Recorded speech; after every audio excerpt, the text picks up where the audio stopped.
Alright, welcome back to the Chef Schanne podcast. Doing this one a little bit on the weather. It's all good. Not doing it live because of that fact. um, on this one, we're gonna have better sound quality. I just got a new mic.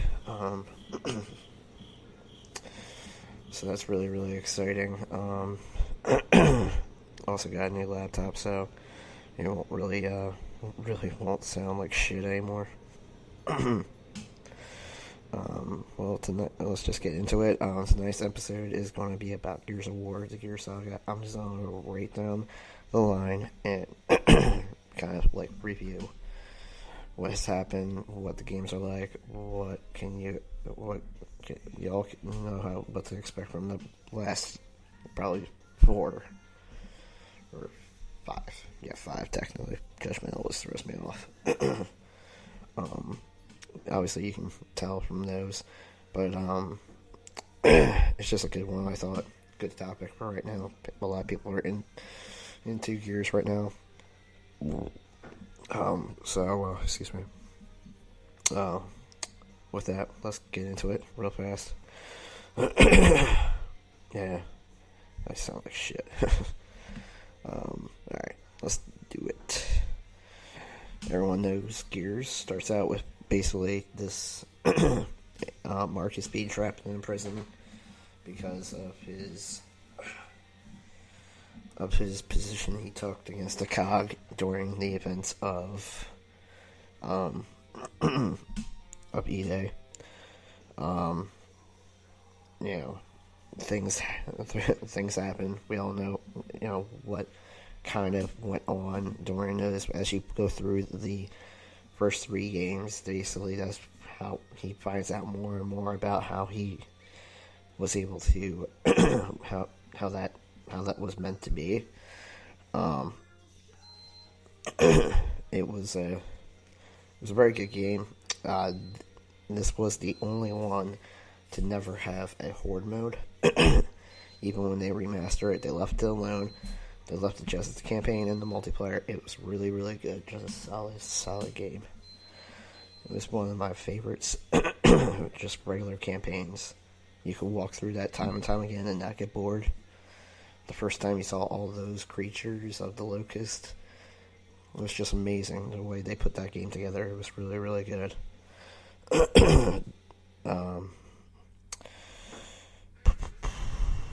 see here. Obviously, it's just kind of like this. If you played Gears, but if you haven't played Gears, basically it's kind of like a nightmarish type thing, where they locusts come on E-Day, kind of just like just basically come from under the earth. They make e-holes, they bring out their armies, and they basically sneak attack the COG. At this point, is the humans, and and they just all humankind band together and fought these creatures for humanity. And before Gears on E-Day, the Gears got their asses kicked, and now this is basically how they are able to succeed and win the battle between the Locust and the COG. Alright, Gears 2. We're going to move through these games pretty quick. Because these things don't really give you a whole lot to go on. Alright, Gears 2, my favorite. This was a one of their more blockbuster games, because this is when they brought in, the first game they brought in, Horde. Horde, which you don't know, you play waves 1 through 50. Against waves of enemies. Every 10 waves is normally a boss wave, except for in Gears 2. Gears 2, it just they keep on getting more and more and more until 10. Then after that, it goes back to wave 1 again, and it just keeps on going up. There's no bosses or of any kind. It's like actually easier, I thought, to get to wave 50 on in Gears 2, but it is what excuse me. It is what it is. Gears 2 was you pick up basically right after the death of Rom in Gears 1. First off, General Rom was he was the Locust leader and the full-time enemy in Gears 1. He basically was, he killed the original leader of Delta Squad. I don't know how I forgot to put this in, probably because I'm not thinking straight right now. But it happens right after that. So Delta Squad, yet again, this time they have this kid called Anthony Carmine, Benjamin Carmine. Too many of them. Anthony was in the last game. Was in Gears 1. Let's see here. Basically, they just went and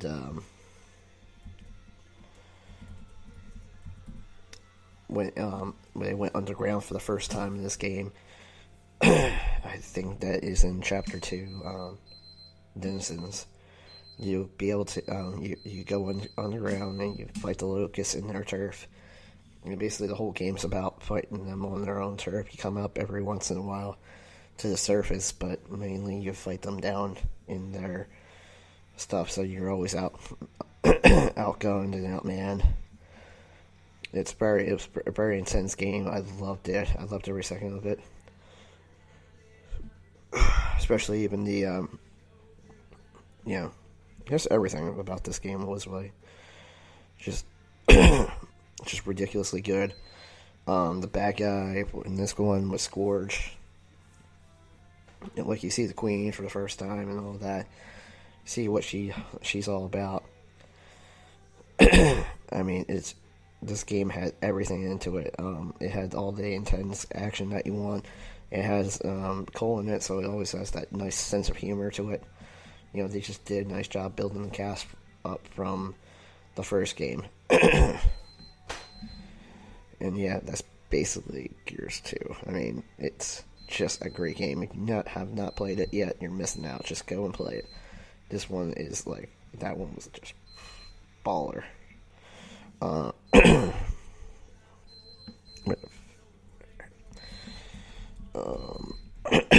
see up here. Gears 3 now is the conclusion of the saga, of the first saga. This is when you face off against Mira at the end, who is a ridiculously, just all around ridiculous boss to beat. It's too crazy to it's just crazy to think what she was what she was capable to do in that battle. And I mean, it took me and my friends, like, for us to get 3 people together to actually beat her. Now this one, I think they took a step down with the quality of the all around campaign, because you kind of could guess what was going to happen at the end, and everything.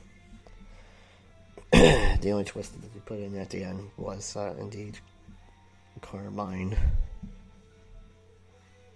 Clayton Carmine in this game, because Benjamin dies in 2. Clayton at this time goes down on a helicopter crash and actually he actually survives, because he's of all of the Carmines, he's probably the most badass, except for Gary, because you meet Gary in the next game.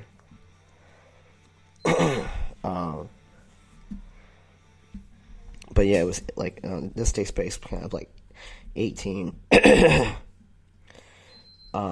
18 months after the Cinco de Jacinto, which happened in Gears 2, thanks to a Brumach turning into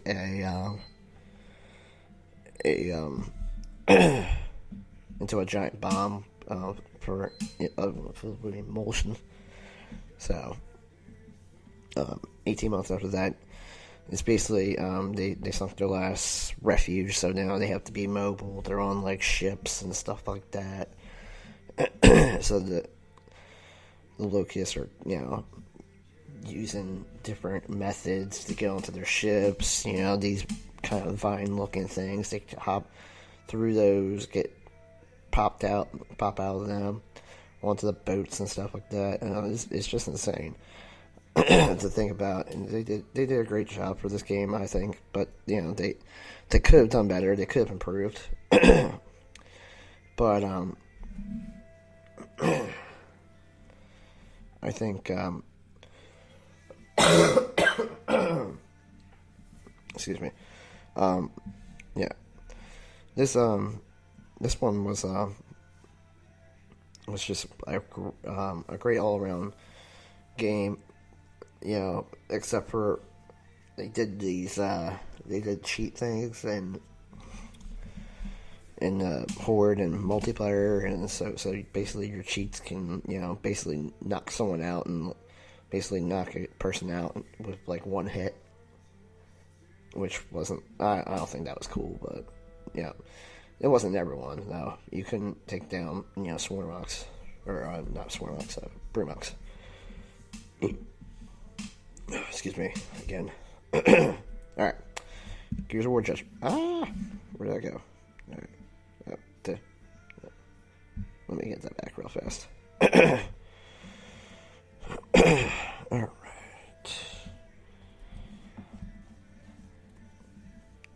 Hold on a second.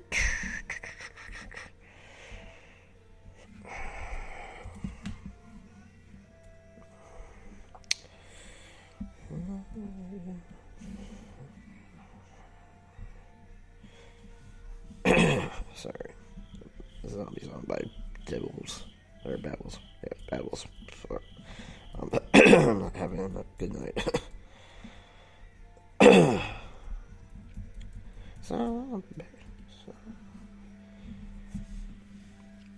Okay, so so basically this game, Gears of War Judgment, happens I think 15 years before the form of Delta Squad with Marcus and all them. This was actually the game where there was a different squad led by his dad, I believe it was, by Phoenix. So this is basically these young guys and girls that basically band together to fight these overwhelming alien force as the Locusts just waste away the planet of Sierra, which is the world that Gears takes place in. And basically they just surprisingly the Locusts were able to basically tear apart all the different qualities of these kind of like goofy meathead guys, and you're just kind of leaves you very in this state of just not knowing what's going to happen. It's just all around. It was a really weird way to tell the story. Now this I didn't like, because this game allowed us to have Bulletstorm, so Judgment can go screw itself. I did not like Bulletstorm. So if you don't like Bulletstorm, don't play Judgment. It's basically Bulletstorm. Alright. Alright, so Gears 4, a new director picked up years later after where the original creator left off. I think the original creator is still on the writing, still on the writing staff. But let's see. Excuse me. So basically, it's you start off by stealing a fabricator from the cog, which is the what you call it, with JD Marcus's son, Del, Kate, and I forget the last guy's name.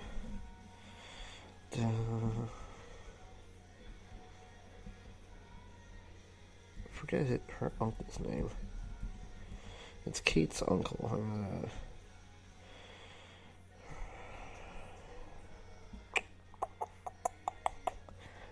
I don't know. But then basically you get introduced by these new things that the cog uses to predict their settlements because they're used to outsiders trying to rob them, aka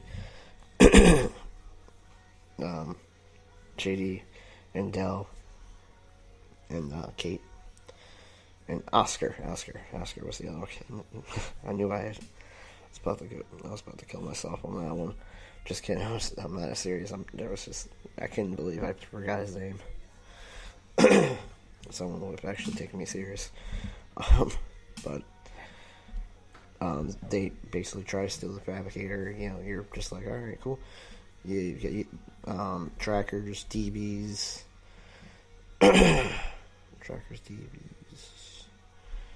and what's that? What's the other robot's name?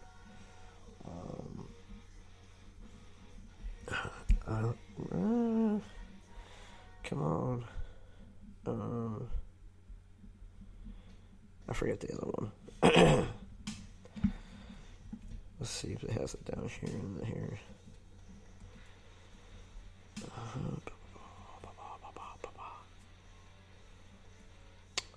Swarm babies.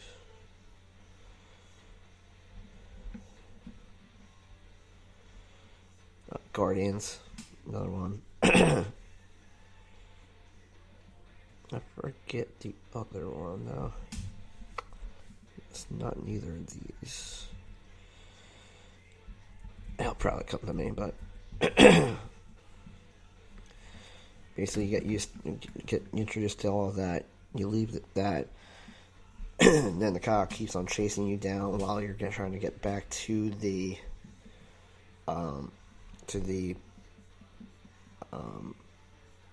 village that Marina has a bunch of the outsiders. Then as soon as that happened, they swarm.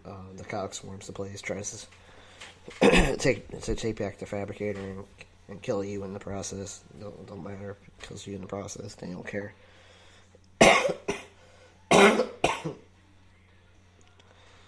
And then basically they just go and basically after that you go from there to Marcus Phoenix's house, aka where JD grew up, and that's also when you can pick up the there's an achievement for touching Anya's grave.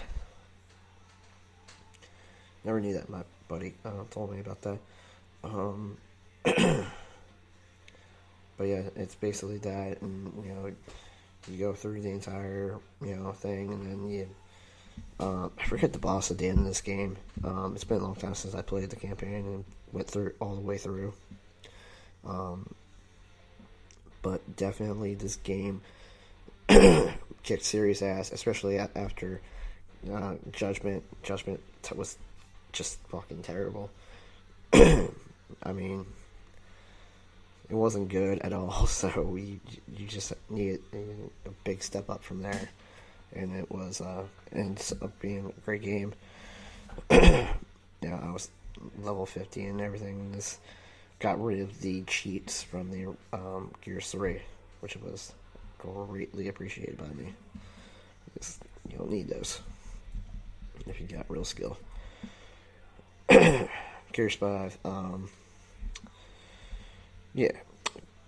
Gears 5 basically continuing the story of Gears 4. Excuse me. With the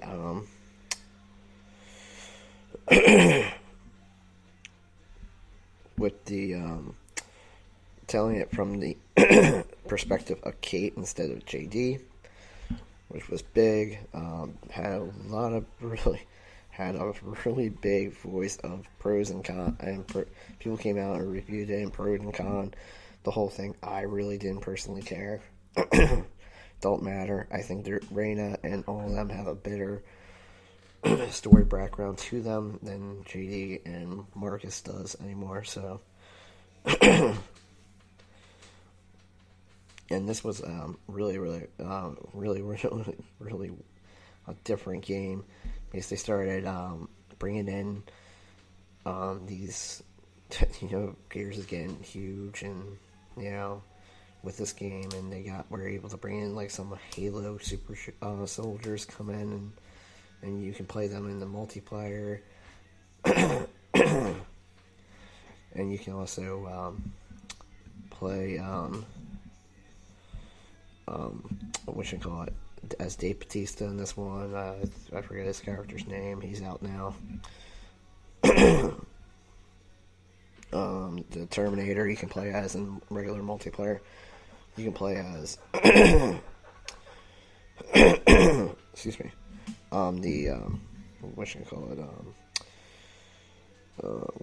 What's her name from the Terminator? I forget her name. Oh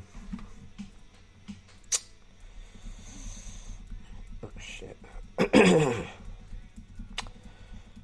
is it?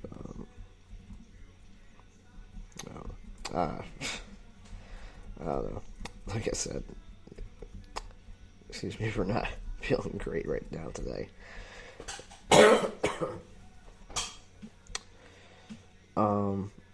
But anyway, basically this game, you like I said, you have those you have your regular players and all that, but mainly you follow Kate, Del, and Jack in this game, and you get to play as Jack, which I thought was a great little touch that they added in. Great variety, you don't have to play, I bet there's an achievement for playing as Jack one time, or, whatever achievement hunter was going to go for. I know there is one for him in Horde, and in multiplayer. But campaign's just packed with, with story and action and anything that you could possibly want. I mean, there's just a lot of stuff in this campaign, and it's lovely. I love it. If you have an elite controller, recalibrate your controller to the old method of the buttons and all that, because chainsaw is RB now. If you hold RB now as your chainsaw instead of it being B. So, like, me being the dumbass I am, I can't do that, so I'm going to have to recalibrate my controller. Hopefully I can able to get it, so I can play it back to B for me, but and so basically these games have thrived for being the best third-person shooter out there. There's obviously different, style of games. If you're not into these sci-fi kind of horror games, and it being third person and all that, I mean, you don't play it, but I mean, if you're all in for third person shooters, Gears is the best one out there. As of right now, it's one of the best sagas and franchises to ever be released by Xbox and Microsoft. Yeah, that's basically it now. I think that's all I have for you guys tonight. Just yeah, if you like this little podcast, it's only like 25 minutes. I told you guys it wasn't going to be long. Um, yeah, just subscribe and follow, or you guys do you. All right, so I'll see you probably Thursday, because I'll probably take a couple days off trying to recuperate my voice and all that. All right, all right. Peace out, bros.